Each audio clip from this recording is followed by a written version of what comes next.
The one who is praying must know that he is righteous by faith and not by his performance. ஆபிரகாமை போல. நீங்க யாருக்காவது ஜெபம் பண்ண போறீங்களா? ஜெபம் பண்ற நீங்க தெரிஞ்சுக்கணும், உங்க கிரியைகளால கர்த்தர் நன்மை செய்ய போறது இல்ல, நீங்க விசுவாசத்தினால் நீதிமானாக்கப்பட்டதனால உங்க ஜெபம் கேட்கப்படுது அப்படின்னு சொல்லி.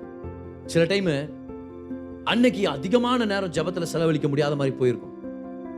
இல்ல அன்னைக்கு எனக்கே கொஞ்சம் பலவீனமா இருக்கும், ஆனா யாராவது ஒருத்தர் ஜெபம் பண்ண சொல்லுவாங்க, கால் பண்ணுவாங்க. அந்த மாதிரி நேரத்துலலாம் சில டைம் ஃபோக்கஸ் பண்றதே ரொம்ப கஷ்டமா இருக்கும் தெரியுமா?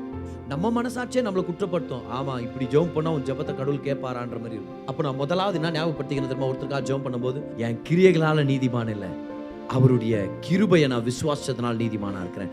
அதனால கர்த்தர் இந்த நபருக்கு என்ன தீர்க்கதரிசியா வச்சிருக்கிறார். நான் இவருக்காக ஜெபம் பண்ணும்போது கர்த்தர் சுகத்தை கொடுப்பார்.